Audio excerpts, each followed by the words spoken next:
Vietnamese food is my absolute favourite food to cook and eat. I just love the fresh flavours and textures.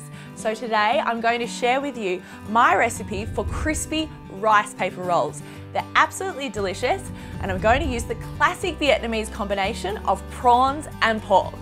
So the first thing I'm going to do is make the filling.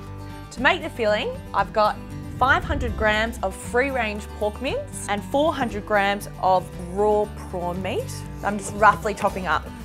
The next thing I'm going to add is half a cup of dried shiitake mushrooms. Now they come hard like this, but if you pop them in some hot water and let them rehydrate for about 20 minutes, they're really nice and soft. So I'm just going to squeeze out that excess liquid and give them a rough chop. And about 1/4 cup of the green part of the spring onion. Next, I've got about a cup of cooked rice vermicelli noodles, and then finally some garlic and seasonings. So I've got 2 cloves of garlic. I'm just going to mince in the garlic using a microplane. Absolutely love microplanes. It's one of my favourite cooking utensils. Just makes life so much easier. And fish sauce, absolutely essential in Vietnamese cooking. About 3 tablespoons, a little dash of white ground pepper, and lastly, a bit of sugar for sweetness. There's about 1.5 tablespoons in there. Now it's time for the fun part. Make sure you've got some nice clean hands because you're gonna get them dirty. We're just gonna squelch in there to mix it all up. You wanna mix it for a good few minutes to make sure it's really nice and combined and so that the mixture's nice and sticky. When I lived in Vietnam, you'd often see old ladies crouch over big bamboo steamers making these thin sheets of rice paper. So we're going to use these today by rehydrating them in some really hot water, just by dipping them in. We just want the rice paper to be pliable. Just want to shake it off so there's not a lot of water on the rice paper. Place it on the plate and then get a good few tablespoons of mixture. Just form it into a little sausage shape.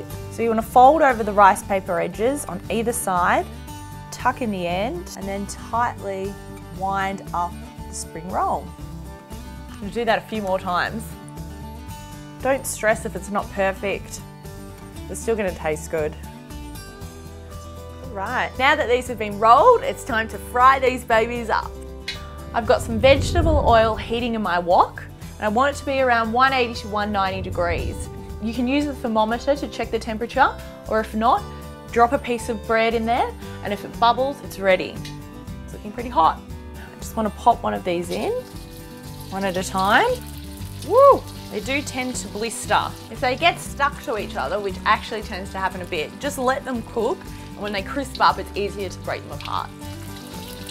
The best way to test if these are ready is to just cut them open, but they should take around 5 minutes. Looks good. Chef's treat. They're good. While they're cooking, I'm just going to whisk up a super quick fish sauce dressing using 2 tablespoons of fish sauce, 4 tablespoons of water, a tablespoon of sugar. Whisk that up to dissolve the sugar, and then I'm just going to squeeze in some fresh lime. Not too sour, not too salty, not too sweet. How easy is that? That's our last 2 spring rolls done. Now it's time for the best part, time to eat. This recipe just takes me back to when I was in Hanoi, sitting on a little stool, watching the traffic go past and enjoying one of these crispy spring rolls. All I need now is a beer hoy and I'd be set. Delicious. Or as they would say in Vietnam, nhong.